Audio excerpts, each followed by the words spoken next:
तो हम शुरू करेंगे हमारे फंडामेंटल्स ऑफ पार्टनरशिप के साथ, ठीक है। तो इस चैप्टर के अंदर सबसे पहले हमको पता होना चाहिए कि पार्टनरशिप का मीनिंग क्या है और पार्टनरशिप का मीनिंग हमें कौन सी डेफिनेशन के अंदर दे रखा है। तो सेक्शन 4 के अंदर दे रखा है ऑफ इंडियन पार्टनरशिप एक्ट 1932, जिसका सिंपल मतलब ये होता है कि पार्टनर्स के बीच में रिश्ता है, दो या दो से ज़्यादा लोग हैं जो मिलजुल के कोई लीगल बिजनेस चला रहे हैं। इसके बाद पार्टनरशिप के जो फीचर्स हैं वो आपको पता होने चाहिए। बहुत ही सिंपल फीचर्स होते हैं। पहला फीचर ये होता है कि दो या दो से ज़्यादा लोगों का ये एसोसिएशन होता है। अब इसमें दो लोग तो हमको मिनिमम चाहिए, लेकिन मैक्सिमम कितने चाहिए होते हैं? 50, ये हमको पता होना चाहिए। इसके बाद दूसरा फीचर होता है कि पार्टनरशिप के में एक एग्रीमेंट का होना बहुत ज़रूरी है। चाहे वो एग्रीमेंट ओरल हो चाहे वो रिटन हो, वो इमैटेरियल है। ओरल भी वैलिड होगा, रिटन भी वैलिड होगा। हाँ, ज़्यादातर लोग रिटन फॉलो करते हैं, यानी कि उसमें पार्टनरशिप डीड होती है क्योंकि उसका बेनिफिट होता है। तीसरा फीचर ये हो गया कि पार्टनरशिप में एक लॉफुल बिजनेस होना जरूरी है। ऐसा नहीं है कि आप कोई अनलॉफुल बिजनेस करो तो वो फिर इस एक्ट में कवर नहीं होगा। तो तीसरा फीचर हो गया कि बिजनेस जो है वो लॉफुल होना चाहिए। इसके बाद चौथा है पार्टनर्स के बीच में एक प्रॉफिट शेयरिंग भी होती है, यानी कि जो भी मुनाफा होगा या जो भी नुकसान होगा वो पार्टनर्स के बीच में बटेगा एक डिसाइड रेशियो में। और पांचवा फीचर जो सबसे इंपॉर्टेंट होता है वो होता है एक तरह से म्यूचुअल एजेंसी का, यानी कि बिजनेस को सभी जने भी चला सकते हैं या कुछ पार्टनर्स दूसरों के बिहाफ पर भी चला सकते हैं। तो इसीलिए कहा जाता है कि पार्टनर्स जो होते हैं वो एक दूसरे के एजेंट और प्रिंसिपल की तरह एक्ट करते हैं। तो कभी मैं आपके बिहाफ पे काम कर सकता हूं या कभी आप मेरे बिहाफ पे काम कर सकते हैं, ठीक है। इसके बाद जो हमें इंपॉर्टेंट चीज पता होनी चाहिए वो ये कि पार्टनरशिप डीड क्या होती है। तो पार्टनरशिप डीड जो है बेसिकली एक सिंपल लीगल डॉक्यूमेंट है जिसमें सारी चीजें लिखित रूप में होती हैं, ताकि पार्टनर्स के बीच में अगर कभी कोई लड़ाई झगड़ा कुछ भी हो जाए तो एटलीस्ट हम पार्टनरशिप डीड को फॉलो कर सकें और पार्टनरशिप डीड में लिखे हुए प्रोविजंस का पालन कर सकें। अब आपके लिए इंपॉर्टेंट जो है बात वो ये कि क्वेश्चन पूछ सकता है कि क्या ये जरूरी है पार्टनरशिप डीड होना किसी भी पार्टनरशिप फर्म के लिए। तो कई बार बच्चे को लगता है आंसर है यस, पर इसका आंसर यस नहीं है, इसका आंसर है नो, क्योंकि ये जरूरी नहीं है कि पार्टनरशिप डीड हो। हाँ, बट होनी चाहिए क्योंकि उससे फिर लड़ाई झगड़े जो होते हैं पार्टनर्स के बीच में वो इजीली सॉर्ट हो जाते हैं। फिर आपको जो याद रखना है, आपको मेनली ये याद रखना है कि अगर पार्टनरशिप डीड साइलेंट होगी कुछ चीजों को लेकर तो क्या प्रोविजंस अप्लाई होंगे कानून के। तो पहला आता है कि अगर प्रॉफिट शेयरिंग रेशियो को लेकर डीड साइलेंट है तो आप कहोगे कि वो इक्वल बटेगा पार्टनर्स में। दूसरा आता है कि पार्टनर को इंटरेस्ट ऑन कैपिटल कितना मिलेगा, तो आप कहोगे कुछ भी नहीं मिलेगा। तीसरा आता है कि पार्टनर से इंटरेस्ट ऑन ड्राइंग कितना लिया जाएगा, तो आप कहोगे कुछ भी नहीं लिया जाएगा। चौथा आता है कि अगर पार्टनर ने कोई लोन दिया है फर्म को तो उस लोन पर फर्म पार्टनर को कितना इंटरेस्ट देगी, 6% पर एनम का देगी। अगर प्रोविजन साइलेंट है या डीड साइलेंट है तो। इसके अलावा पार्टनर को कोई सैलरी या कोई रेम्यूनरेशन मिलेगी, तो आप कहोगे नहीं मिलेगी। और इसके अलावा पार्टनर्स अगर कोई नए पार्टनर को एडमिट करना चाहते हैं तो नया पार्टनर को भी एडमिट नहीं करा जा सकता जब तक सारे जने इसको लेकर एग्री ना हो जाएं। तो ये बेसिक रूल्स हमें पता होने चाहिए। यहां तक ओके हो गया। इसके बाद जो इंपॉर्टेंट है वो आपके लिए है कि पीएनएल एप्रोप्रिएशन अकाउंट जो होता है वो कैसे बनाते हैं। तो वो बहुत ही सिंपल है। वो आप उसको ऐसे भी याद रख सकते हो कि डेबिट साइड में फर्म अपने पर्सपेक्टिव से कुछ एक्सपेंस की तरह चीजें लिख रही होती है और क्रेडिट साइड में अपने पर्सपेक्टिव से कुछ इनकम वाली चीजें लिख रही होती है। हालांकि जो डेबिट साइड में चीजें लिखी हुई होती हैं उन्हें हम एप्रोप्रिएशंस बोलते हैं, जो आप यहां पर वैसे मेनली देख रहे हो। तो इसकी शुरुआत कैसे होती है? इसकी शुरुआत होती है कि या तो आपके प्रॉफिट एंड लॉस अकाउंट में नेट प्रॉफिट होगा, तो अगर वो नेट प्रॉफिट है तो आप उसको पीएनएल एप्रोप्रिएशन में क्रेडिट साइड पर लेकर आ जाओगे। और अगर आपके पीएनएल अकाउंट में लॉस होगा तो फिर उस लॉस को आप पीएनएल एप्रोप्रिएशन अकाउंट के डेबिट साइड पर लेकर आ जाओगे। तो शुरुआत कहीं से भी हो सकती है। वो शुरुआत डिपेंड करता है कि आपके पीएनएल अकाउंट के अंदर नेट प्रॉफिट था कि नेट लॉस था। अगर पीएनएल के अंदर नेट प्रॉफिट होगा तो क्रेडिट साइड पे यहां ले जाओगे, अगर पीएनएल के अंदर नेट लॉस होगा तो डेबिट साइड में यहां पे ले जाओगे। देन उसके बाद सिंपल सा लॉजिक याद रखना, फर्म जो भी पार्टनर को पे करती है या पे करने के लिए लायबल होती है उन सारी चीजों को हम डेबिट साइड पे लिख रहे होते हैं। तो आमतौर पे आपके लिए तीन ही ऐसी बातें होती हैं। एक होता है इंटरेस्ट ऑन कैपिटल जो फर्म पार्टनर को देती है, एक होता है सैलरी जो फर्म पार्टनर को देती है, और एक होता है कमीशन जो फर्म पार्टनर को देती है। इसके अलावा पार्टनर से जब वो लेती है कोई चीज, तो वो सिर्फ एक ही होती है, वो है इंटरेस्ट ऑन ड्राइंग्स। तो इसीलिए उसे क्रेडिट साइड पर लिखती है फर्म, क्योंकि firm interest on drawing partner से ले रही होती है। उसके बाद आप सारी चीजें लिखने के बाद हो सकता है कुछ पैसा आप रिजर्व में ट्रांसफर कर रहे हो, ऐसा भी हो सकता है, और फिर हमारा एक फाइनल आंसर बचता है या बैलेंस बचता है। तो डेबिट साइड पर अगर बचा तो हम उसको कह रहे हैं कि ये हमारा एक तरह से फाइनल प्रॉफिट बच रहा है, और क्रेडिट साइड पर अगर बचा तो हम कह रहे हैं कि ये हमारा एक प्रकार से लॉस बच रहा है। अब लॉस वाले बचने के केस में एक बड़ी ही स्पेशल और मजेदार बात है, वो ये कि अगर लॉस बच रहा होता है तो हम खाली लॉस को वहां पे लिखकर आकर छोड़ नहीं सकते। हम ये नहीं कह सकते कि हमारा आंसर आ गया। उसका रीजन किसी को पता है? उसका रीजन कौन बच्चा बताएगा जी? उसका रीजन ये है कि कई बार जब ऐसी सिचुएशन क्रिएट हो जाए कि हमारे एप्रोप्रिएशंस ज्यादा हो जाते हैं हमारे अवेलेबल प्रॉफिट से, यानी कि यूं कह लेते हैं कि हमारा लॉस आ रहा है, तो हम फिर पीएनएल एप्रोप्रिएशन में लॉस नहीं छोड़ते। फिर हम क्या करते हैं, उस केस में हम रेशियो निकाल लेते हैं ऑफ एप्रोप्रिएशंस, यानी कि जो जो भी एप्रोप्रिएशंस होती हैं उनका हम रेशियो निकाल लेते हैं और फिर उस रेशियो के अंदर हम अपने अवेलेबल प्रॉफिट को डिवाइड कर देते हैं। तो ये बात उसी बच्चे को याद आएगी जिसने प्रॉपर रिवीजन कर रखा होगा। तो आई होप आप उनमें से हो।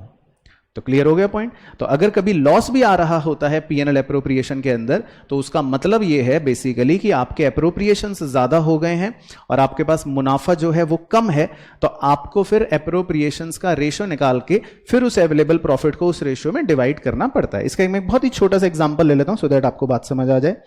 मान लेते हैं इंटरेस्ट ऑन कैपिटल मुझे देना है 10,000 रुपए और मुझे पार्टनर को सैलरी देनी है 20,000 रुपए, और मेरे पास अभी जो अवेलेबल प्रॉफिट्स हैं फॉर एग्जांपल वो हैं सिर्फ 9,000 रुपए। तो अगर मैं सीधा सीधा सब कुछ दे दूंगा तो मेरा 21,000 रुपए का नुकसान आ जाएगा, 21,000 का लॉस आ जाएगा। पर हम ऐसा लॉस को लिखकर नहीं आएंगे। तो हमें क्या करना पड़ेगा, हमें इन दोनों एप्रोप्रिएशंस का रेशियो निकालना पड़ेगा। अगर आप इन दोनों एप्रोप्रिएशंस का रेशियो निकालोगे तो वो रेशियो कितना आएगा, 1:2। तो इन दैट केस या इन दिस केस आपको अपने अवेलेबल प्रॉफिट को 1:2 में डिवाइड करना पड़ेगा, यानी कि आपको इस 9,000 रुपए को 1:2 में डिवाइड करना पड़ेगा और फिर आपके आईओसी और सैलरी के सही फिगर्स आ जाएंगे, यानी कि 3,000 रुपए आप इंटरेस्ट दोगे और 6,000 रुपए आप सैलरी दोगे। Then this will be your final answer. तो ये हो गया पीएनएल एप्रोप्रिएशन का ढांचा और पीएनएल एप्रोप्रिएशन की बातें। अब पीएनएल एप्रोप्रिएशन से ही रिलेटेड 3 बड़े इंपॉर्टेंट पॉइंट हैं, वो ये कि जब हम ये प्रॉफिट को ट्रांसफर करते हैं, जब हम ये प्रॉफिट लिखते हैं पीएनएल अकाउंट वाला, यहां पर जहां मैं हाथ का निशान बना रहा हूं, तो हो सकता है कुछ चार्ज अगेंस्ट प्रॉफिट्स पहले से हमको दे रखे हो, तो आपको उन चार्ज अगेंस्ट प्रॉफिट्स को भी इस प्रॉफिट में से माइनस करना पड़ता है। बिकॉज उसका रीजन है कि चार्ज अगेंस्ट प्रॉफिट्स जो होते हैं वो एप्रोप्रिएशंस के देने से भी पहले पे करना जरूरी होता है। तो आपके कोर्स में 3 ऐसी आइटम्स हैं जो चार्ज अगेंस्ट प्रॉफिट है, वो आपको याद होनी चाहिए। फटाफट मुझे बताओगे ब्रीफ में कौन कौन सी? एक तो पार्टनर को दिया हुआ इंटरेस्ट ऑन लोन, एक मैनेजर कमीशन अगर हम अपने मैनेजर को कोई कमीशन देते हैं, और तीसरा अगर हम कोई रेंट पे करते हैं पार्टनर को तो हो सकता है हमारे सवाल में इन 3 में से कोई एक आइटम या 2 आइटम दे रखे हो। तो इन तीनों को हम कहते हैं कि ये चार्ज अगेंस्ट प्रॉफिट है। तो पहले इन्हें पे करा जाएगा, उसके बाद ही फिर एप्रोप्रिएशंस का नंबर आएगा। फिर उसके बाद जो आपके लिए इंपॉर्टेंट है वो ये कि पार्टनर के कैपिटल अकाउंट जो बनाए जाते हैं या जो बनते हैं बेसिकली, वो कितने प्रकार के हो सकते हैं, उनके टाइप्स क्या हो सकते हैं, उनके बारे में क्या सारी बातें हो सकती हैं। तो बहुत ही सिंपल है, 2 तरह के मेथड्स यहां पे अपनाए जाते हैं। Number 1 fixed capital account method और number 2 fluctuating capital account method. Fixed capital account method में यह खासियत है कि इसमें 2 मटके बनाए जाते हैं, यानी कि 2 अकाउंट बनाए जाते हैं। एक का नाम होता है कैपिटल अकाउंट, एक का नाम होता है करंट अकाउंट। जबकि फ्लक्चुएटिंग कैपिटल मेथड के अंदर हम खाली एक ही अकाउंट बनाते हैं, जिस अकेले अकाउंट का नाम होता है कैपिटल अकाउंट। तो सबसे पहला फर्क तो ये हो गया। अब पहले फिक्स्ड कैपिटल की अगर मैं बात करूं तो इसके कैपिटल अकाउंट में हम सिर्फ दो ही या तीन ही बातें लिख रहे होते हैं। क्रेडिट साइड पर हम लिखते हैं जो कैपिटल हमने इंट्रोड्यूस करी, चाहे ओपनिंग कैपिटल हो चाहे एडिशनल कैपिटल हो। और डेबिट साइड पे भी हम सिर्फ दो ही बातें लिख रहे होते हैं, यानी कि हम उसको डेबिट कर रहे होते हैं जो कैपिटल हमने विड्रॉ कर ली, यानी कि ड्रॉइंग अगेंस्ट कैपिटल, या जिसको विड्रॉल ऑफ कैपिटल बोलते हैं। बस, और कुछ भी कैपिटल अकाउंट में नहीं आएगा। इसके अलावा जो भी हमें पार्टनर से लेना देना करना होगा वो सारा का सारा हम करंट अकाउंट में लिखेंगे।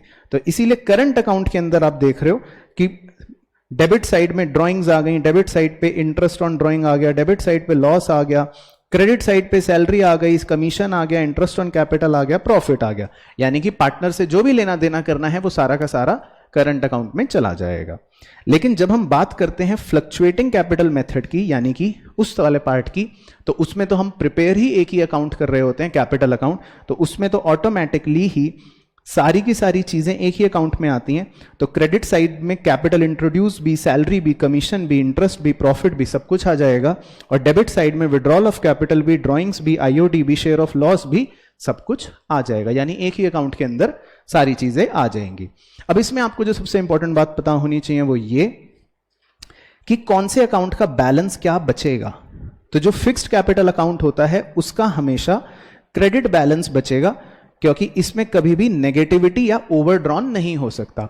बाकी करंट अकाउंट में डेबिट या क्रेडिट कोई भी बैलेंस बच सकता है, और फ्लक्चुएटिंग अकाउंट में भी डेबिट या क्रेडिट कोई भी बैलेंस बच सकता है, क्योंकि उसमें कोई भी ओवरड्रॉन इजीली हो सकते हैं। फिर इसके बाद जी आपके लिए जो इंपॉर्टेंट है वो ये कि इंटरेस्ट ऑन कैपिटल कैसे निकालते हैं। तो इंटरेस्ट ऑन कैपिटल को निकालने के लिए हमें दो बातों के बारे में जानकारी होनी चाहिए। पहली चीज ये कि इंटरेस्ट ऑन कैपिटल जो होता है वो आमतौर पे जो भी हमारी ओपनिंग कैपिटल होता है उस पर हम कैलकुलेट कर लेते हैं, सीधा सीधा। जो भी हमारी ओपनिंग कैपिटल होती है उस पर हम कैलकुलेट कर लेते हैं सीधा सीधा। दूसरी बात आपको इंपॉर्टेंटली ये पता होनी चाहिए कि कई बार कैपिटल चेंज भी हो जाती है। हो सकता है हमने 3 महीने के बाद कोई एडिशनल कैपिटल इंट्रोड्यूस कर दी हो, या हो सकता है हमने 6 महीने के बाद कुछ कैपिटल में से विड्रॉ कर लिया हो। तो अगर कैपिटल कुछ एडिशनल लेकर आई गई है या कुछ कैपिटल विड्रॉल हो गई है, तो फिर आपको समय के अनुसार इंटरेस्ट निकालना पड़ेगा, यानी 6 महीने, 2 महीने और 4 महीने, जो भी वॉट एवर द केस में भी, अकॉर्डिंगली फिर आपको समय के हिसाब से इंटरेस्ट निकालना पड़ेगा। और तीसरा जो सबसे इसमें कलाकारी वाला पॉइंट होता है वो ये कि कई बार क्वेश्चन आपको बेवकूफ बनाने के लिए ओपनिंग कैपिटल देने की बजाय आपको क्लोजिंग कैपिटल दे देगा। तो उस केस में फिर आपको ओपनिंग कैपिटल को पहले खुद से फाइंड आउट करना पड़ता है। तो इस बात का आपको ध्यान रखना है।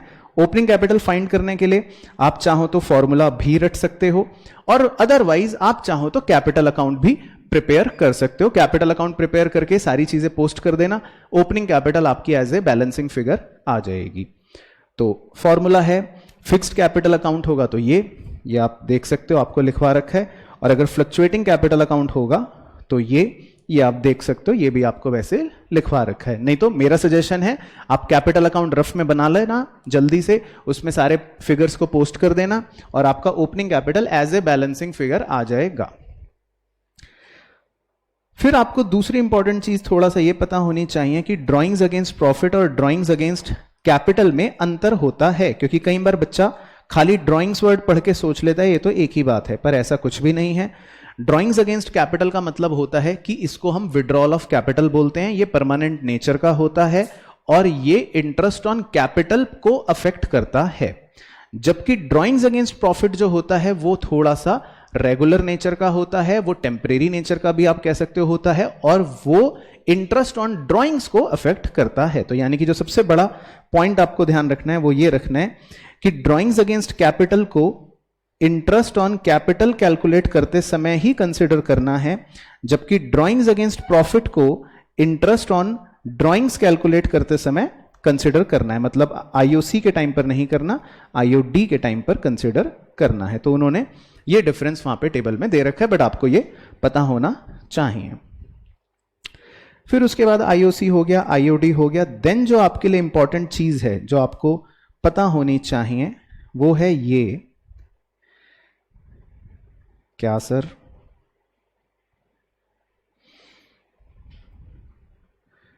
कि बहुत सी बार हमारी कुछ गलतियां हो जाएंगी और जिन गलतियों को हमें क्या करना पड़ेगा, रेक्टिफाई करना पड़ेगा। तो इसके बारे में भी मैं आपको ब्रीफ में बता देता हूं। पास्ट एडजस्टमेंट के अंदर आप सिंपल ये समझो कि आपको दो तरह से क्वेश्चनों को डिवाइड करने की हैबिट होनी चाहिए। एक तरह के क्वेश्चन होते हैं जिसमें प्रॉफिट शेयरिंग रेशो में कोई गलती नहीं होती, और एक तरह के क्वेश्चन होते हैं जिसमें प्रॉफिट शेयरिंग रेशो में भी गलती होती है। कहने का मतलब है, कई बार ऐसा लिखा होगा कि पार्टनर्स ने गलती से गलत रेशियो में प्रॉफिट को डिवाइड कर लिया, तो इसका मतलब होगा वो कैटेगरी 2 का सवाल है। और कई बार ऐसा कुछ भी नहीं लिखा होगा कि पार्टनर ने गलत रेशियो में डिवाइड कर लिया, तो इसका मतलब वो कैटेगरी 1 का क्वेश्चन होगा। तो इन दोनों कैटेगरीज को आपको थोड़ा सा ध्यान से कंसिडर करना है कि या तो गलती ऐसी हुई है जिसमें प्रॉफिट शेयरिंग रेशियो भी गलत हो गया है, तो इसका मतलब वो कैटेगरी 2 का सवाल है, या फिर गलती ऐसी हुई है जिसमें प्रॉफिट में कोई गलती नहीं है, बाकी कुछ भी गलती हो, तो कैटेगरी 1 का सवाल है। अब गलतियां कैसी कैसी हो सकती हैं, एक बार मैं फटाफट वो भी आपके साथ डिस्कस कर सकता हूं। हो सकता है हमने पार्टनर्स को आईओसी ना दिया हो सकता है हमने पार्टनर्स को सैलरी ना दिया हो सकता है हमने पार्टनर्स को कमीशन ना दिया हो, या हो सकता है हमने पार्टनर्स को ये चीजें ज्यादा दे दी हो, या हो सकता है हमने ये सब चीजें पार्टनर्स को कम दे दी हो, कुछ भी हो सकता है। इन सब गलतियों का सिंपल लॉजिक क्या है मैं आपको बता देता हूं, इनको कैसे डील करना है आपको। अगर कोई भी चीज आपको लगती है कि वो पार्टनर्स को मिलनी चाहिए थी पर मिली नहीं या कम मिली, तो पार्टनर्स को कुछ भी देने के लिए आप क्या करोगे, उन्हें क्रेडिट करोगे। और फिर क्रेडिट करने के बाद अगर आपका स्टेप खत्म हो जाए तो उस केस में फिर आप सारे अमाउंट को जोड़कर प्रॉफिट शेयरिंग रेशियो में क्या कर दोगे, डेबिट कर दोगे। डेबिट का मतलब आप समझ लो पार्टनर से लेना, तो फिर आपका ऑटोमेटिकली नेट इफेक्ट आ जाएगा। तो इस तरह से कई बार पार्टनर्स को अगर आपको कुछ भी चीज देनी हो तो आप उसके लिए क्रेडिट कर देना, चाहे आईओसी देना हो, चाहे सैलरी देनी हो, चाहे कमीशन देना हो, तो उस केस में आप पार्टनर को क्रेडिट कर देंगे और उसके बाद उन सारे अमाउंट्स को जोड़ के डेबिट कर देंगे। हां, अगर बात आईओडी की होगी या किसी ऐसी चीज की होगी जो आपको पार्टनर से लेना है वापस, तो उस केस में फिर आप पार्टनर्स को डेबिट करेंगे और डेबिट करने के बाद फिर वो सारे अमाउंटों को जोड़कर प्रॉफिट शेयरिंग रेशियो में क्या करेंगे, क्रेडिट करेंगे, तो आपका नेट इफेक्ट आ जाएगा। तो बेसिकली 2-3 तरह के क्वेश्चन इस वैरायटी पे बन सकते हैं। अब अगर गलती ऐसी हुई है कि जिसमें लिखा है कि हमने गलत रेशियो में भी बांट दिया है, यानी कि हमने रेशियो ही गलत ले लिया प्रॉफिट को बांटते समय, तब आपके 2 मैंडेटरी स्टेप्स और ऐड हो जाते हैं। इस बात का आपको ध्यान रखना है। सबसे पहला स्टेप यह होता है कि फिर आपको उस केस में पार्टनर्स से रॉन्ग प्रॉफिट को वापस लेना पड़ता है, यानी कि जो भी गलत प्रॉफिट पार्टनर्स को हमने दिया है वो हम सबसे पहले पार्टनर्स को डेबिट करते हैं, यानी कि उनसे रॉन्ग रेशियो में वो प्रॉफिट को वापस लेते हैं। उसके बाद जो भी चीजें देनी होंगी वो हम एज इट इज दे देंगे। आईओसी देनी है तो क्रेडिट कर देंगे, सैलरी देनी है तो क्रेडिट कर देंगे, कमीशन देना है तो क्रेडिट कर देंगे, और फिर आपको दोबारा से रिकैलकुलेट करना पड़ता है करेक्ट प्रॉफिट, और फिर उस करेक्ट प्रॉफिट को आपको करेक्ट रेशियो के अंदर पार्टनर्स को देना पड़ता है। तो आपके बेसिकली 2 स्टेप्स थोड़े से और ऐड हो जाते हैं इस तरह की गलती में, यानी कि पहले आपको रॉन्ग प्रॉफिट वापस लेना होता है और फिर आपको करेक्ट प्रॉफिट देना होता है। तो आई होप बच्चों को यह बात याद आ गई होगी। बाकी डिपेंड करता है क्वेश्चन टू क्वेश्चन। और फिर जो इसके बाद लास्ट टॉपिक आपको पता होना चाहिए जो आपके लिए इंपॉर्टेंट है, वो बहुत ही छोटा और बहुत ही सिंपल है। वो है कई बार पार्टनर्स या पार्टनरशिप फर्म के बीच में गारंटी का कॉन्सेप्ट भी चल रहा होता है। गारंटी जो होती है वो 3 प्रकार की होती है, आपको ध्यान रखनी है। सबसे पहली गारंटी होती है कि कोई पार्टनर कहता है फर्म को कि मैं तुम्हें इतने रुपए कमा के दूंगा, तो इस गारंटी को कह सकते हैं guarantee given by partner to firm. तो कई बार पार्टनर फर्म को कहता है कि मैं आपको इतने रुपए कमा के दूंगा, तो इस गारंटी को बोलते हैं guarantee by partner to firm. कभी कभी इसका उल्टा होता है, कई बार फर्म कहती है पार्टनर को कि हम तुम्हें मिनिमम इतने रुपए की गारंटी देते हैं, तो इसको हम बोल सकते हैं guarantee by firm to the partner. और थर्ड तरह की जो गारंटी होती है वो होती है कि एक इंडिविजुअल पार्टनर दूसरे इंडिविजुअल पार्टनर को गारंटी देता है, यानी कि इसको हम कह सकते हैं guarantee given by partner to partner. तो जो भी क्वेश्चन में होगा हमें उस हिसाब से गारंटी को निभाना पड़ेगा। हां, पहला केस क्योंकि पार्टनर से गारंटी लेने वाला है, तो इसको मैं अभी अलग कर देता हूं। इसमें कोई भी डेफिशिएंसी रेशियो का कॉन्सेप्ट अप्लाई नहीं होता, क्योंकि इसके अंदर तो एक ही पार्टनर होता है जो इस तरह का वादा करता है, तो हम सारा का सारा पैसा उसी पार्टनर से ले लेते हैं। लेकिन जो सेकंड वाला कॉन्सेप्ट है, जिसमें 2 या 3 या कुछ रिमेनिंग पार्टनर्स एक पार्टनर को गारंटी दे रहे होते हैं, तो उस केस में जो भी डेफिशिएंसी निकल के सामने आती है, उस डेफिशिएंसी को बांटा जाता है डेफिशिएंसी के रेशियो में। और अगर डेफिशिएंसी रेशियो नहीं दे रखा होता या क्वेश्चन साइलेंट होता है, तो फिर आप किस में बांटते हो? प्रॉफिट शेयरिंग रेशियो में। बिल्कुल सही। तो इस बात का हमको ध्यान रखना है।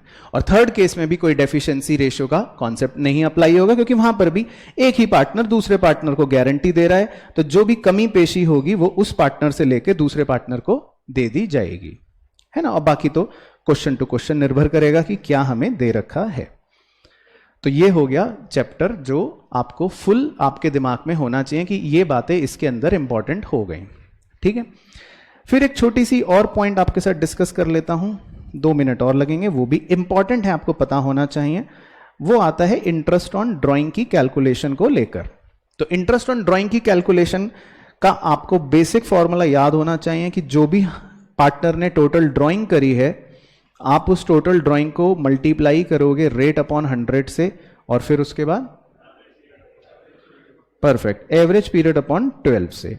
अब कहानी आती है कि एवरेज पीरियड क्या होगा। तो एवरेज पीरियड क्या होगा, उसके लिए बहुत से अलग अलग केसेस हो सकते हैं। वो केसेस का आपको एवरेज पीरियड याद होना चाहिए। जैसे फॉर एग्जांपल, अगर कोई पार्टनर हर महीने की बिगिनिंग में पैसे विड्रॉ करता है, तो आपका एवरेज पीरियड क्या होगा? 6.5। अगर वो हर महीने के मिडिल में करता है तो 6, हर महीने के एंड में करता है एग्जैक्टली, तो इसी तरह आपको याद होना चाहिए। या फिर वो हर क्वार्टर के बिगिनिंग में करता है तो 7.5, हर क्वार्टर के मिडिल में करता है तो 6, और हर क्वार्टर के एंड में करता है तो 4.5।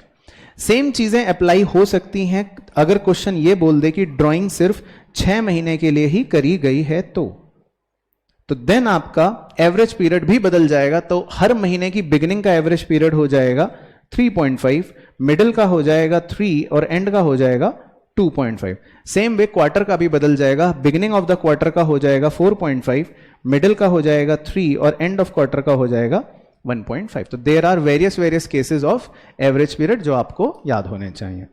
और सर अगर ड्राइंग्स रेगुलर ना हो, इररेगुलर हो, तो क्या होगा? तो आपको इंटरेस्ट ऑन ड्राइंग निकालने के लिए प्रोडक्ट मेथड का फॉर्मूला लिखवा रखा है, जो होता है total product into rate upon 100 into 1/12। बिल्कुल सही। तो उस तरह से आप इंटरेस्ट ऑन ड्राइंग भी निकाल सकते हो। और टोटल प्रोडक्ट कैसे निकलता है? टोटल प्रोडक्ट में आपको जो भी ड्राइंग्स दे रखी होंगी आप वो लिख लोगे, उसके बाद जो भी टाइम लेफ्ट होगा अप टू 31 मार्च आपको वो लिखना पड़ेगा। हो सकता है पहली ड्राइंग में 9 महीने बच रहे हो, दूसरी ड्राइंग में 6 बच रहे हो, तीसरी ड्राइंग में 4 बच रहे हो, चौथी ड्राइंग में 2 बच रहे हो। तो फिर आप इन सबको मल्टीप्लाई कर दोगे तो आपका प्रोडक्ट आ जाएगा, और देन आप उस सारे प्रोडक्ट का टोटल कर दोगे तो आपका टोटल प्रोडक्ट आ जाएगा, और फिर आप इंटरेस्ट ऑन ड्राइंग कैलकुलेट कर सकते हो। तो बेसिकली इंटरेस्ट ऑन ड्राइंग का कैलकुलेशन आपको आना चाहिए। तो चैप्टर की एक बार दोबारा समरी आपके माइंड में फिट कर देता हूं। कैलकुलेशन पार्ट पर आपको सिर्फ 2 चीजों पर फोकस करना है, आईओसी की कैलकुलेशन और आईओडी की कैलकुलेशन। तो कैलकुलेशन हो गई ये दोनों। अकाउंटिंग के हिसाब से आपको पीएनएल एप्रो का कॉन्सेप्ट और कैपिटल अकाउंट का कॉन्सेप्ट पता होना चाहिए। इसके अलावा पास्ट एडजस्टमेंट वो इंपॉर्टेंट है, उसका कॉन्सेप्ट पता होना चाहिए। और अगर गारंटी के बारे में कुछ भी पूछ लेगा तो उसके बारे में भी हमें कॉन्सेप्चुअल नॉलेज होनी चाहिए। ठीक है, क्लियर? तो अब हम शुरू करते हैं जी क्वेश्चन नंबर 1 से। Calculate interest on drawing if the partner withdrew 6000 at the end of each quarter. तो देखो 1 नंबर का क्वेश्चन कि पार्टनर जो है 6000 रुपए हर क्वार्टर के एंड में विड्रॉ कर रहा है। The rate of interest on drawing is 10% per annum and the accounting period is 1 January to 31 December. तो पहले आप निकालेंगे, 1 मिनट का टाइम मैं हर सवाल में पहले आपको दूंगा और फिर मैं डिस्कस करूंगा।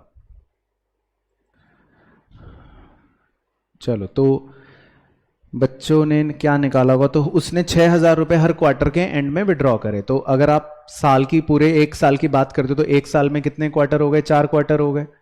तो उसकी टोटल ड्राइंग हो गई 24,000 रुपए इंटू रेट अपॉन 100 इंटू, अब एवरेज पीरियड क्या होता है जब वो एंड ऑफ द क्वार्टर में विड्रॉ करता है, तो 4.5। तो आपको 4.5 डिवाइड बाय 12 करना है। तो इसको सॉल्व करके क्या आ जाएगा, 900। तो सही आंसर है 900। ठीक है ना। चलो question number 2। On 31st March 2013 closing capital of ABC showed a balance of 20, 18 and 12 respectively. तो ये तीनों पार्टनर्स की हमको क्लोजिंग कैपिटल दे रखी है। The profit for the year ended was 36,000 and the partners drawings had been A 3600, B 4500, C 2700। Calculate opening capital. तो अभी थोड़ी देर पहले हम बात कर ही रहे थे कि क्वेश्चन आपको कहेगा ओपनिंग कैपिटल निकालो, तो फटाफट निकालो। 1 मिनट का समय आपका शुरू होता है अब। तो सब बच्चे सुर से कह रहे हैं सी। तो कैसे निकाला होगा आपने, क्लोजिंग कैपिटल जो भी दे रखी है उसमें आप क्या ऐड कर लेते हो, ड्रॉइंग्स को ऐड कर लेते हो और तीनों में से प्रॉफिट को निकाल के आप माइनस कर लोगे। परफेक्ट। तो सही आंसर आ जाएगा ऑप्शन सी। ठीक है, तो 2 नंबर तो हो गए। इसके बाद क्वेश्चन नंबर 3,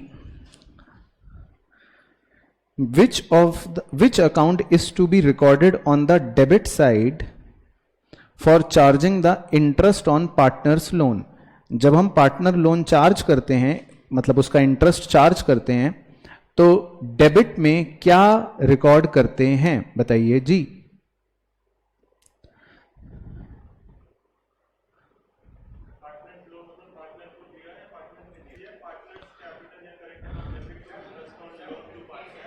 तो आपको क्या लिखवाया था, मैंने क्या लिखवाया था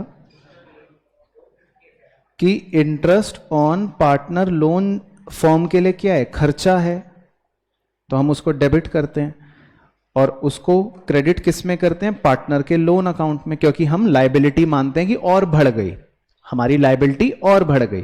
तो डेबिट में हम क्या एस्पेक्ट रिकॉर्ड कर रहे होते हैं, खर्चा। डेबिट में किस एस्पेक्ट के हिसाब से हम डेबिट कर रहे होते हैं कि ये खर्चा है हमारे लिए, है ना। इंटरेस्ट ऑन पार्टनर लोन, हमें पार्टनर को इंटरेस्ट देना है, हमारे लिए खर्चा है। और क्रेडिट एस्पेक्ट क्या मान लेते हैं कि हमारी लायबिलिटी बढ़ गई, हमारा लोन जो है पार्टनर से जो हमने ले रखा है लोन, वो और बढ़ गया, अब हमें उसको ब्याज भी देना पड़ेगा। तो ये वैसे आपको कॉन्सेप्ट में लिखवा रखा है। तो अगर हम उसको पैरामीटर बना लें तो हमारा सही आंसर हो गया इंटरेस्ट ऑन पार्टनर लोन, क्योंकि उसने पूछा है आप डेबिट किसे करोगे, तो हम डेबिट करेंगे इंटरेस्ट ऑन पार्टनर लोन को। और अगर वो क्रेडिट पूछ लेता तो डी ऑप्शन हो जाता।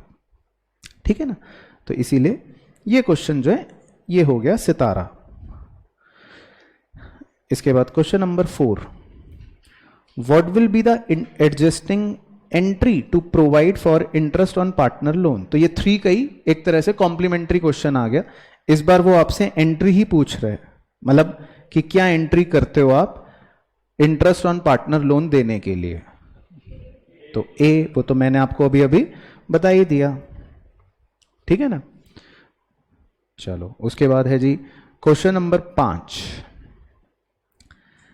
Sometimes a partner may be guaranteed a minimum amount of his share in profits by. कह रहा है कभी कभी पार्टनर को मिनिमम अमाउंट ऑफ प्रॉफिट की गारंटी दी जाती है, बाय कौन देता है, कौन देता है, पढ़ लेते हैं। ए, ऑलवेज बाय 2 पार्टनर, क्या हमेशा दो देंगे, ऐसा तो नहीं है जरूरी। बी, ऑल पार्टनर्स, क्या सारे ही देंगे, ये भी ऐसा जरूरी नहीं है। तो ए और बी तो नहीं हो सकते ना, क्योंकि ऐसा जरूरी नहीं है। उसके बाद C, both all partners and in agreed ratio by old partners, और D, in agreed ratio by all old partners. तो बताइए जी। तो डी में कह रहा है कि एग्रीड रेशियो में सारे के सारे ओल्ड पार्टनर्स देते हैं। तो क्या ऐसा जरूरी है कि एग्रीड रेशियो में सारे के सारे ओल्ड पार्टनर्स ही गारंटी देंगे, ऐसा जरूरी है? ऐसा तो जरूरी तो नहीं है ना, हो भी सकता है, क्या पता नहीं भी हो सकता। तो बेसिकली जो सबसे एप्ट ऑप्शन लग रहा है फिलहाल इस सवाल के अनुसार मुझे, वो मुझे लग रहा है सी, मतलब जिसमें वो दोनों ऑप्शंस को कवर कर रहा है, कह रहा है both all partners and in agreed ratio by old partners, मतलब कुछ भी हो सकता है, क्या पता ऑल पार्टनर दें या हो सकता है ओल्ड पार्टनर्स एग्रीड रेशियो में दें, दोनों को पॉसिबिलिटीज कवर कर रहा है इसलिए। बाकी ए बी और डी जो है उनको मैं इसलिए कंसिडर नहीं कर रहा क्योंकि वो जरूरी नहीं है कि हो, तो उनका प्रोबेबिलिटी थोड़ा कम है। सी जो है मुझे ज्यादा एप्ट लग रहा है। चलो देन उसके बाद question number 6, when partners current account are fixed, तो अभी हमने चर्चा करी थी कि पार्टनर्स करंट अकाउंट फिक्स्ड है, where the drawings will be recorded, तो आप ड्रॉइंग्स को कौन से अकाउंट में रिकॉर्ड करोगे, किसमें करोगे?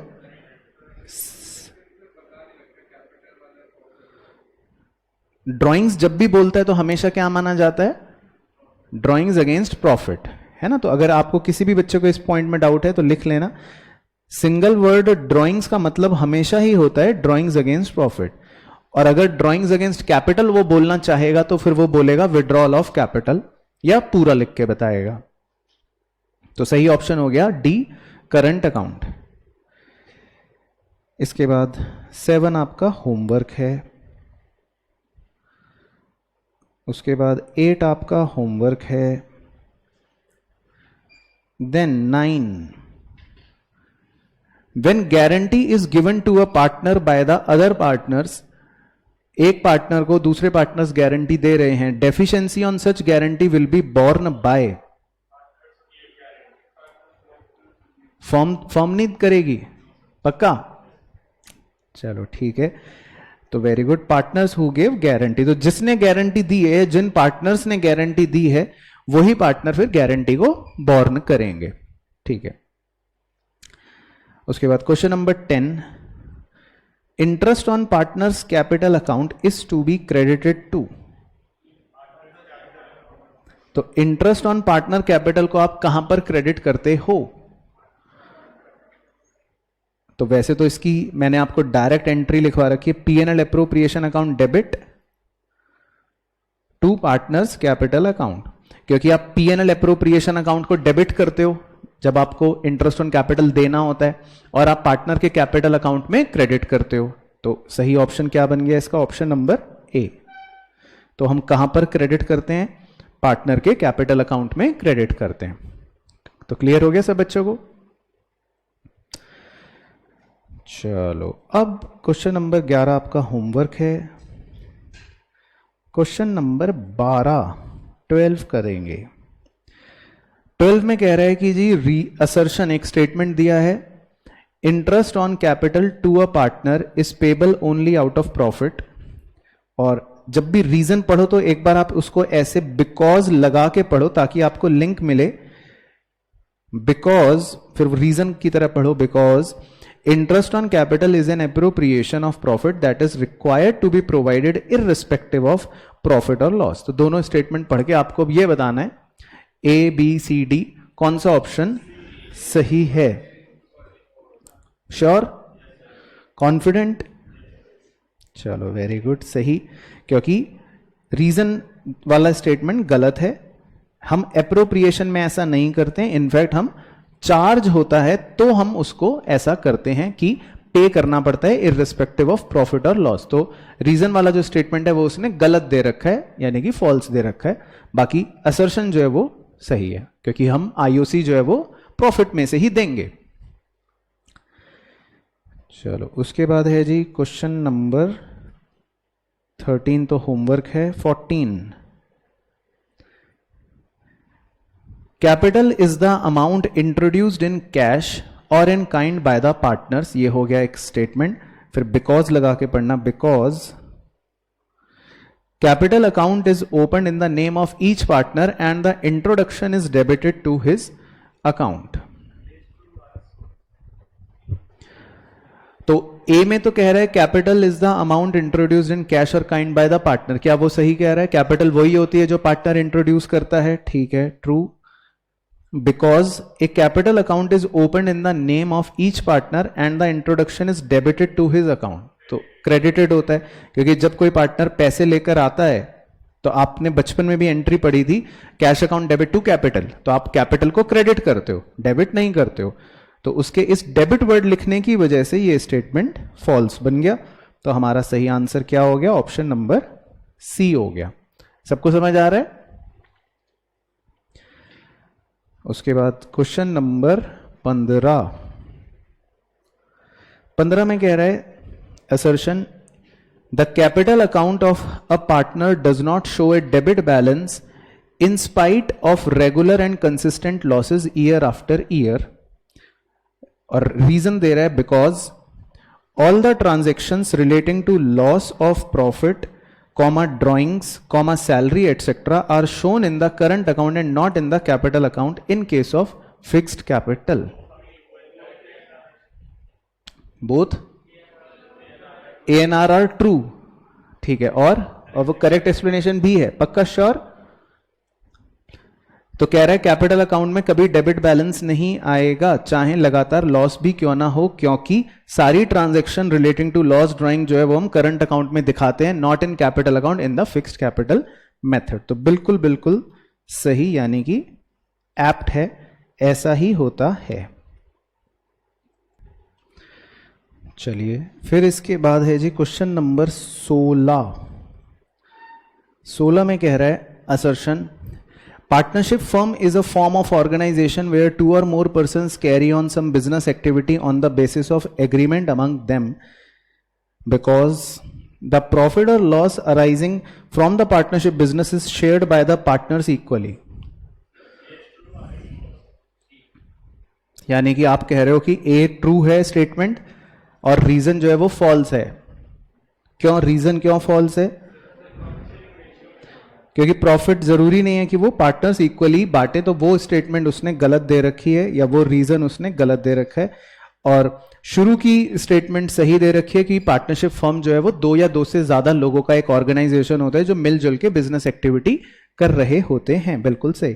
तो इसका मतलब सही आंसर क्या बन गया? ऑप्शन नंबर सी बन गया। चलो बहुत बढ़िया। उसके बाद 17 आपका होमवर्क है। Then 18th, drawings are the amount withdrawn generally in cash for personal purposes, और इस बात का वो रीजन दे रहा है because drawing account is open in the name of each partner and the drawings are credited to his account. क्यों? Drawing कह रहे हैं हम आमतौर पे पर्सनल पर्पस के लिए करते हैं, तो ये स्टेटमेंट तो बिल्कुल ठीक हो गया। और वो रीजन कह रहे हैं क्योंकि ड्राइंग अकाउंट जो ओपन होता है हर पार्टनर का, तो ड्राइंग्स कह रहे हैं हम क्रेडिट करते हैं उसके अकाउंट में, तो ये उसने गलत बोल रखे, क्योंकि जब कोई पार्टनर डेबिट ड्राइंग करता है तो हम उसके अकाउंट को इनफैक्ट डेबिट करते हैं, ना कि क्रेडिट करते हैं। तो बिल्कुल सही। तो इसका मतलब ऑप्शन नंबर सी जो है वो सही आंसर हो गया। तो क्लियर है सबका? यही ओपिनियन है। देन उसके बाद क्वेश्चन नंबर 19 पढ़ लेते हैं जी फटाफट, फिर बच्चे बताएंगे। असर्शन में कह रहे हैं a partnership deed covers all the matters relating to mutual relationship among the partners, क्योंकि reason because but in the absence of any agreement the provision of Indian Partnership Act 1938 shall apply. क्यों? क्योंकि इतना याद है आपको? कहां से सीखा है ये सब? अच्छा अभी, ठीक है। तो रीजन जो है वो गलत है क्योंकि ऐसा कोई कानून नहीं है 1938 वाला, और बाकी असर्शन जो है वो ट्रू है। तो इसका मतलब सही ऑप्शन बन गया option number C. Very good. फिर इसके बाद है क्वेश्चन नंबर 20 में लिखा है, पढ़ लेते हैं। A minor can become a partner of a firm, reason because as Indian Partnership Act provide that a minor can be a partner of the benefit of the firm। क्यों?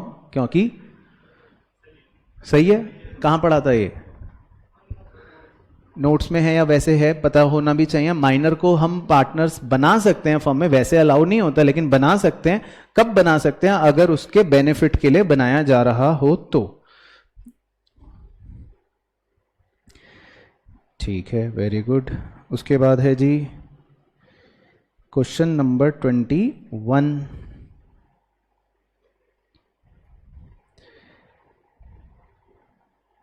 assertion, generally the majority of partners can take decision for the firm. Reason, क्योंकि the majority of partner can take all the decision for the firm. क्यों? क्या सारे ही decisions majority partners के हिसाब से हो जाते हैं? नहीं होते. जैसे admission of a new partner जब होता है तो सारे उस समय मेजॉरिटी पार्टनर्स के हिसाब से डिसीजन नहीं होता, फिर तो हमको सारे ही पार्टनर्स का कंसेंट चाहिए होता है. तो हर डिसीजन में मेजॉरिटी पार्टनर का डिसीजन नहीं चलता. तो ये रीजन वाला जो इसने स्टेटमेंट दिया है ये उसने गलत दे रखा है. तो इसीलिए ऑप्शन नंबर सी जो है वो आपने सही पहचाना. Very good. इसके बाद 22 आपका होमवर्क है. 23, if the partnership deed is silent, interest on partner's loan will be provided at 6% per annum. Reason, because as per Partnership Act 1932, partners must have partnership deed. क्योंकि रीजन जो है वो गलत है, क्योंकि ऐसा जरूरी नहीं है कि पार्टनर्स के बीच में पार्टनरशिप डीड हो. ऐसा हमने पढ़ा था, जरूरी नहीं होता. तो यानी कि assertion is true but reason is false, गलत. उसके बाद क्वेश्चन नंबर 24 भी पढ़ लेते हैं. क्या कह रहा है क्वेश्चन 24 में? कह रहा है a partner will not need to pay some amount out of his share of profit to another partner in case of guarantee, because, reason कह रहा है because when there is sufficient amount of profit. मतलब अगर profit जो है वो कह रहा है सफिशिएंट होगा तो फिर एक पार्टनर को दूसरे पार्टनर को गारंटी देने की कोई जरूरत नहीं है. तो आप सहमत हो इस बात से? श्योर होना भी चाहिए, बिल्कुल श्योर, क्योंकि ऐसा ही होता है.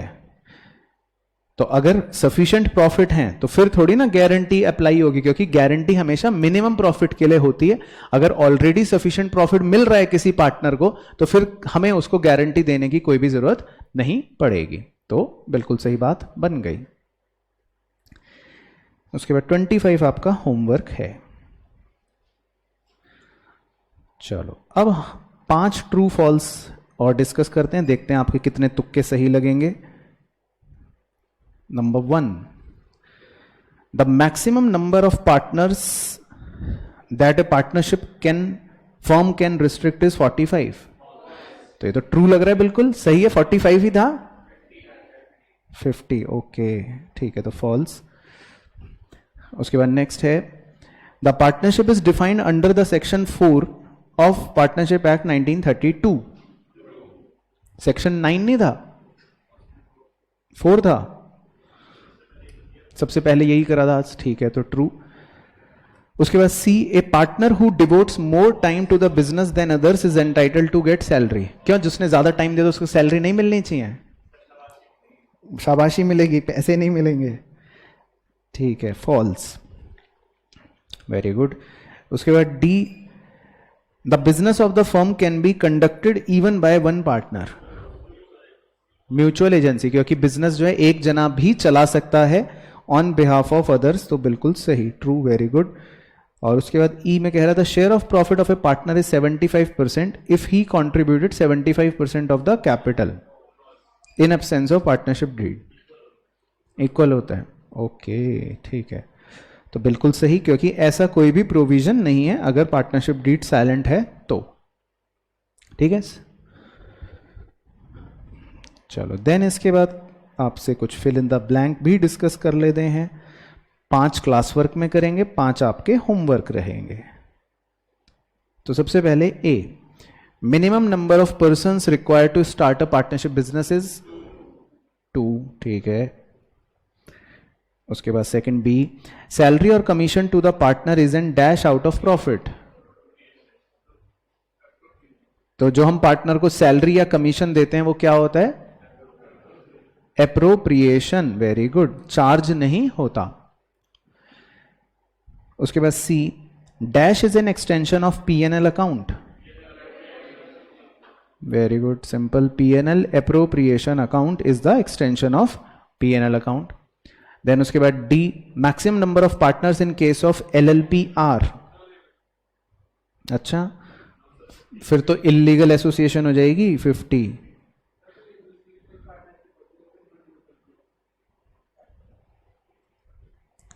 ओके ओके, हाँ तो सही कह रहे हैं। तो क्योंकि ये लिमिटेड लाइबिलिटी वाली पार्टनरशिप यानी एलएलपी है, तो एलएलपी में तो कंपनी और पार्टनरशिप का जो मिश्रण है वो वाला कॉन्सेप्ट है, तो इसके लिए अपर लिमिट है बेसिकली नो लिमिट, यानी कि अनलिमिटेड। उसके बाद E, the number of partners which should not exceed the partnership business is 50। तो साधारण बिजनेस जो होते हैं पार्टनरशिप वाले, उसके लिए जो है वो 50 है, उससे ज्यादा वो एक्सीड नहीं कर सकता। ठीक है, परफेक्ट हो गया। चलो FGHIJ आपका होमवर्क होगा।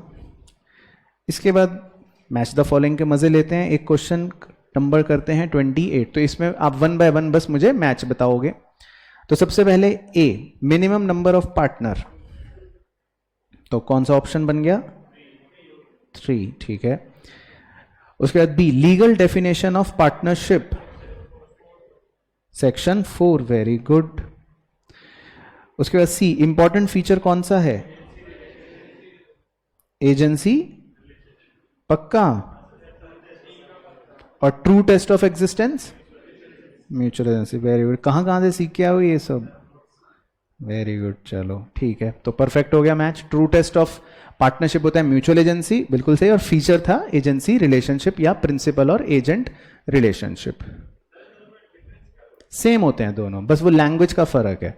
तो ट्रू टेस्ट ऑफ पार्टनरशिप की लैंग्वेज में हम बोलते हैं mutual agency is the true test of partnership, language का फर्क है।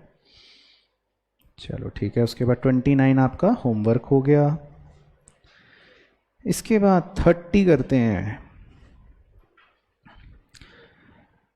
ए, स्टेटस ऑफ फर्म, बताइए दी फर्म का स्टेटस क्या है? Very good, not separate legal entity. कानून की नजरों में सेपरेट लीगल एंटिटी नहीं है। पार्टनर्स ने अगर घपला करा तो मतलब फर्म ने घपला करा, फर्म ने घपला करा मतलब पार्टनर्स को भी जेल होएगी। No separate legal entity. फिर B, liability of partners, unlimited, very good. उसके बाद मोटिव, अनप्रॉफिट। और उसके बाद फॉर्मेशन, लीगल एग्रीमेंट। ठीक है, सिंपल। ओके, तो ये भी हो गया जी। उसके बाद चलो 31 एक और कर लेते हैं, मैच द फॉलोइंग। तो year of Indian Partnership Act, चलो simple. Credit balance of current account, हाँ पता होना चाहिए भाई, क्रेडिट बैलेंस है करंट अकाउंट का तो लाइबिलिटी साइड पे प्रेजेंट हो रहा होगा। डेबिट बैलेंस होता अगर करंट अकाउंट का तो एसेट साइड पे प्रेजेंट हो रहा होता। Content of partnership deed, partnership deed में कुछ लिखा हुआ होता है, प्रॉफिट शेयरिंग रेशियो। वैसे तो बहुत सारी चीजें लिखी हुई होती हैं, आईओसी, आईओडी, नाम, पता, घर का पता, बीवी का नाम, बच्चे का नाम, स्कूल, ये वो फलाना ढिमकाना, तो बहुत सारी चीजों में प्रॉफिट शेयरिंग रेशियो भी लिखा हुआ होता है। और फिर उसके बाद स्टेटस ऑफ फर्म, हाँ सेपरेट बिजनेस एंटिटी, मतलब कि अकाउंटिंग के नजरिए से ओनर और फर्म अलग अलग होते हैं ना। हम मुंशीगिरी पार्टनर के हिसाब से नहीं करते, हम मुंशीगिरी किसके हिसाब से करते हैं? बिजनेस के हिसाब से। तो सेपरेट बिजनेस एंटिटी फॉलो हो रहा होता है। चलो बहुत बढ़िया, 32 आपका होमवर्क हो गया। अब आएंगे मजेदार चटपटे क्वेश्चन ऐसे वाले एग्जाम में, ये होंगे आपके केस बेस्ड। 3 नंबर तो कहानी होगी और 3 अलग अलग प्रश्न होंगे। तो पढ़ लेते हैं कहानी। X and Y are 2 partners in a firm sharing profits and losses in the ratio 3:2। तो 2 पार्टनर्स हैं जिनका रेशियो है 3:2। At the time of distributing the net profit between the partners, interest on capital was credited 18% instead of 8% wrongly। तो ये line मैं समझा देता हूं। तो कह रहे जब हमने पार्टनर्स को इंटरेस्ट ऑन कैपिटल दिया तो हमने 18% दे दिया इंस्टेड ऑफ 8%। तो इसका मतलब ये हो गया कि आपने 10% इंटरेस्ट ऑन कैपिटल ज्यादा दिया है। क्या मैं सही बोल रहा हूं? इसका मतलब आपने 10% पार्टनर्स को इंटरेस्ट एक्स्ट्रा दे दिया है। फिर वो कह रहा है partners capitals are given on 1 April as. तो पार्टनर्स के कैपिटल्स बैलेंस आपको दे रखे हैं 1 अप्रैल, मतलब ओपनिंग वाले 5 लाख और 3 lakh respectively. Profit on 31 March is 2 lakh, और ईयर का हमारा प्रॉफिट दे रखा है 2 लाख रुपए जो हमारा था। चलो ठीक है, तो 3 सवाल हैं बेसिकली। तो पहले मैं आपको 3 मिनट का समय दूंगा, तो तीनों को पहले आप सॉल्व करेंगे, फिर हम डिस्कस करेंगे, ठीक है।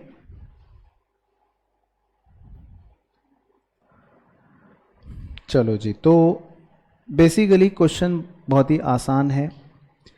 तो पहले एक बार मैं वैसे सॉल्व वाले तरीके से बता देता हूँ, फिर आपको ऑप्शन से बता दूंगा। तो इसमें हमने जो गलती कर रखी है वो ये कर रखी है कि हमने पार्टनर्स को 10% इंटरेस्ट ज़्यादा दे रखा है।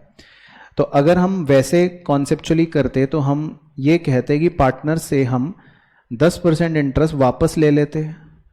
तो हम क्या करते हैं, हम 10% आईओसी डेबिट कर देते, मतलब हम उनसे पैसा वापस ले लेते, क्योंकि हमने उनको कितने परसेंट आईओसी दिया, 18%, और हमको देना चाहिए था सिर्फ कितना उनको, 8%।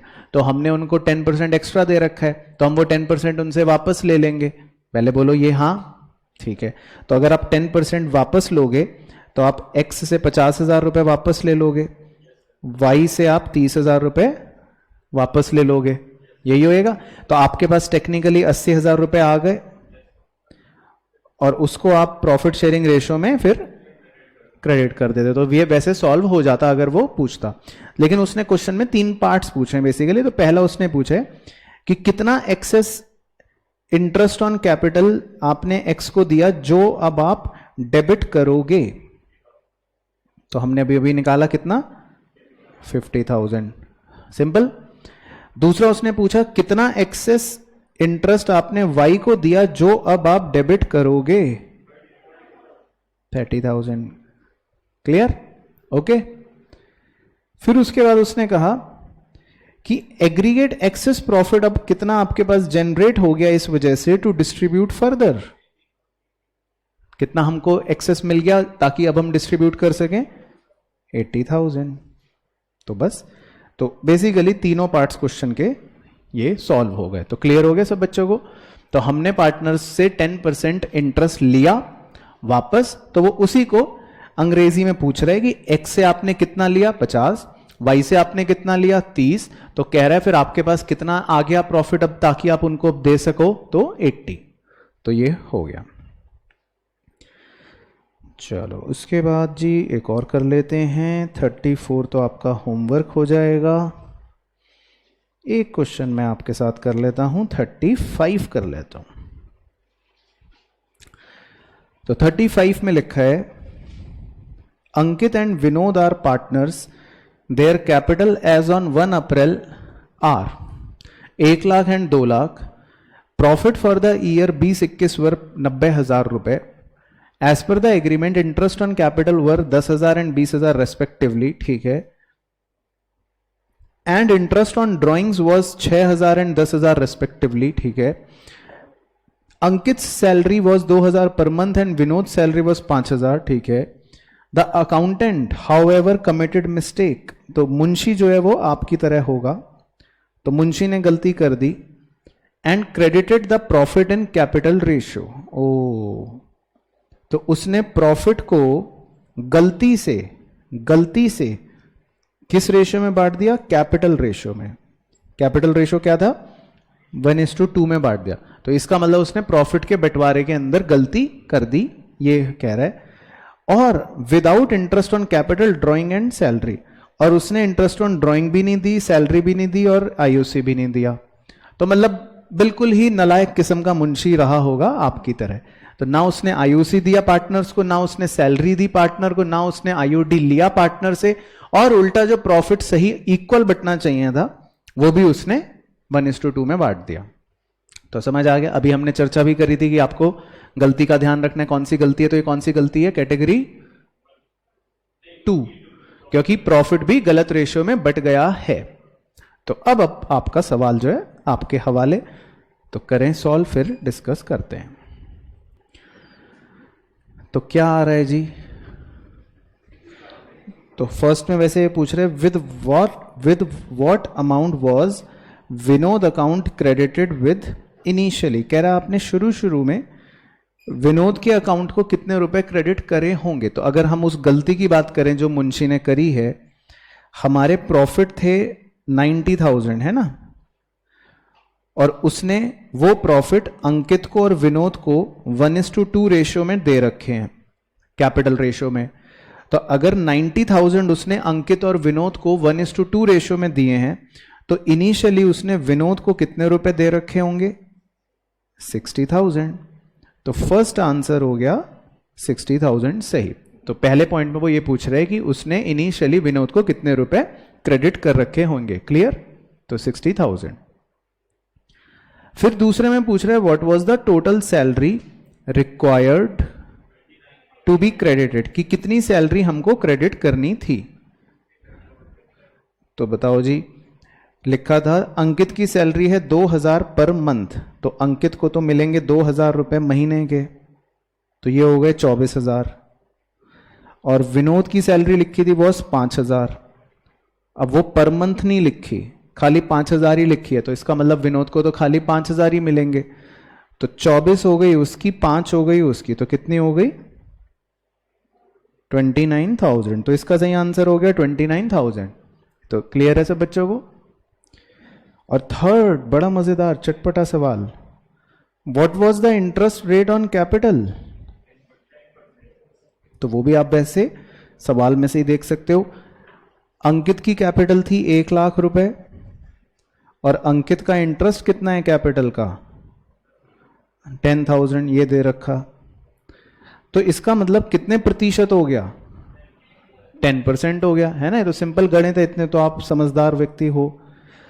तो इसका मतलब 1,00,000 रुपए अगर कैपिटल है और 10,000 रुपए हम कह रहे हैं उसका इंटरेस्ट ऑन कैपिटल है, तो इसका मतलब सीधा सीधा इंटरेस्ट कितना हो गया? 10% हो गया। तो क्लियर है सब बच्चों को ये वाला भी? चलो, तो बहुत बहुत मुबारका, बहुत बहुत बढ़िया। तो बस 2 और केस स्टडी क्वेश्चन जो हैं वो आपको होमवर्क में करने हैं इसी प्रकार से, ठीक है। तो बस फिर ये पूरा हमारा वर्कशीट फिनिश हो जाएगी। तो डन फॉर द डे।